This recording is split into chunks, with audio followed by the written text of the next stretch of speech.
How's it going? Welcome to Mangoes and Whales. My name is Greg, and welcome to the Average Player's Guide to Dark Matter, a series in which I provide some tips and advice on how to get the Dark Matter Camo in Black Ops 3 from the perspective of an average or casual player, in the hopes that this helps other average or casual players achieve this super awesome camo that they put into this game. So this is episode 2 of the series, and this one is on assault rifles, and particularly we are focusing on Longshots. So the clips you're watching in the background are all of my assault rifle Longshot clips. Basically it should be all 10 of them for every single assault rifle with the exception of supply drop weapons, and also the M8A7 is not in this video, and I'll explain more about why that is a little bit later. I did want to also quickly apologize. I was a little bit new to theater mode at this point when I was capturing these clips, and I didn't remove the transport bar, so I apologize on a lot of those clips that you have that ugly thing in the way. But anyway, let's move right into it. So the first thing that I wanted to point out is that not all maps are going to be as good for this. I don't have any of the DLC maps. I haven't bought that yet, and I probably won't for the Black Ops 3. I don't know. I'm just not feeling it. But but for all the basic maps in the game, I think 6 of them are worth trying this challenge on, and that's going to be Fringe and Infection, by far the best 2, and then Hunted is good, Stronghold, Breach, and Evac also work. And actually this clip right here on Evac is the only time, my only long shots that I got on Evac with assault rifles. For whatever reason, I just didn't really gel with Evac for this challenge. I think I mostly played with SMGs on Evac because I was also working on the SMG camos at the same time as I was doing the assault rifles. And actually, on a side note, I think that's actually a good little, maybe a good little helpful tip for beginning players, like how I was when I was doing this challenge. Certain maps I just felt more comfortable with assault rifles, basically those ones that I listed that are good for this challenge, and other maps I liked using submachine guns on. So so that helped me kind of feel more comfortable with the gun I was using in each game.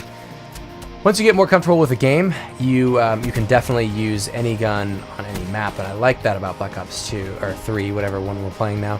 But yeah. So anyway, okay. So that, I think that explains that pretty well. Fringe and Infection, by far the best 2, as you'll see. Those are by far the most common in this video.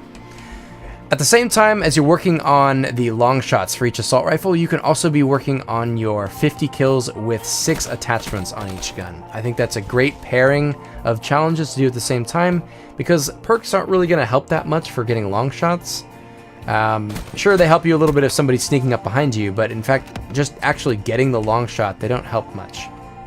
Whereas attachments are extremely helpful. So the more attachments, the better, and I think that makes, like I said, that makes it a great time to work on both of those challenges at the same time. I personally, as far as the optic, I liked using the Varix a lot when I was going for this, but the Varix, just to point out, the Varix still has that glitch where it messes up your chameleon camo if you're going for like the Bloodthirsties or the 5 kills in one life. With each gun, you have to do that 5 times with each assault rifle, and the Varix can mess that up. It's this really stupid glitch that's in the game. I really wish they would patch that, but as far as I know, that's still not patched. So I personally actually like the BOA sight better now anyway, because it highlights red when there's an enemy in your field of view, and it can be hard to spot enemies at long range anyway. So when you see that little red flashing, or not flashing, but just a little red light, you're like, okay, I know there's a guy there somewhere. And I've actually definitely had that. I've had that help me out quite a bit since I discovered how much I like that sight. The thermal isn't bad either. As you saw, I was using that on the KN44, which, by the way, these are all in order, so all the assault rifles are going in order, which is how I did them as well. So I tried the thermal with the KN44, which honestly I felt like was the hardest one, just because of how much horizontal recoil it has.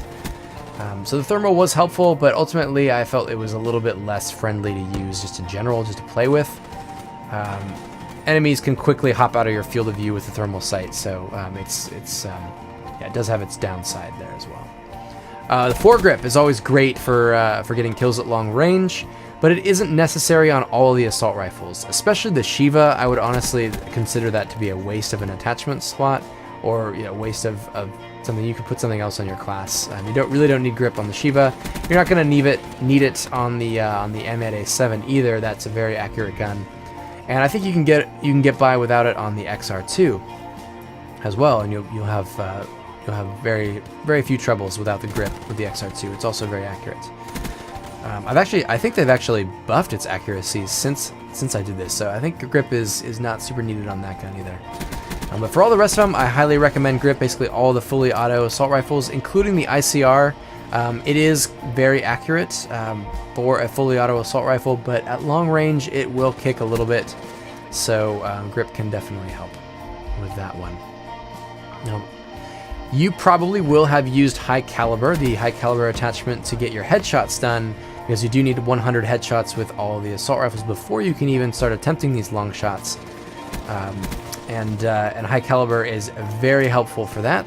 Basically increases the damage on headshots. And I think it's still a great attachment to use for long shots, because enemies tend to be kind of behind cover at long range, with usually just like their head and neck poking out. And high caliber can be definitely very helpful in those situations, reducing your shots to kill by 1. It's incredibly helpful at long range. Also, if your enemy isn't fully behind cover at long range and you're aiming at their chest, the recoil can oftentimes kick up to the head, especially at long range. And once again, high caliber is very helpful. So I highly recommend running that attachment when you're going for long shots, as well as FMJ or full metal jackets. That'll help you kind of punch through that cover that they may be hiding behind. So those two attachments are really good. Let's see. I was going to talk about why the M8A7 doesn't appear in this video, why it's going to end with the Shiva. And there used to be a glitch in the game where you could zoom out the Varix sight to the 1x zoom, and it would cut your long shot distance by quite a bit, but I believe they have patched that. In fact, I'm pretty sure that I have... I'm sure they patched that. I know they patched that. Yeah. So I actually did that. I used that little sort of glitch to get my long shots with the M8A7 for the purpose of being able to show that in this video, but then they patched it. So there's no point in me including that, because those long shot spots don't really work. I mean, I was getting them on Combine and Redwood. I think actually those are the only 2 maps, but I don't recommend trying this challenge on those 2 maps. Actually, right here, this is a great example of why high caliber is such a great attachment for long shots. There's that one, and then there's this one right after on the same game, where I'm just having a very hard time hitting these people at long range, but the high caliber really saves me. So it's definitely a great attachment to run. Finally, I was gonna say that posting up in 1 or 2 spots on a map can actually influence the game quite a bit. If you are sort of if you're very steadfast and you're just going to be in 1 or 2 spots, you can definitely influence the game, particularly in certain lobbies. Your opponents will start to adapt to your playstyle, and sometimes you'll just get opponents that will just continually challenge you at those basically those spots that you need them to be. You're seeing a lot of clips from a lot of the same games where I get multiple long shots in one game, and I'm really I'm camping. Definitely am. It definitely is. It's kind of part of this challenge if you want to get it done quickly. But yeah, just enemies will continually flocking to the same areas, and you can kind of control the game that way. You can kind of make that happen. Enemies kind of will start to expect you being there, and they'll try and challenge you. So it's interesting that worked out that way, but it definitely did. So anyway, I hope you enjoyed the video, and the next one's going to be on the shotguns. We're going to be focusing on bloodthirsties, and I'll catch you in that one. All right, take it easy.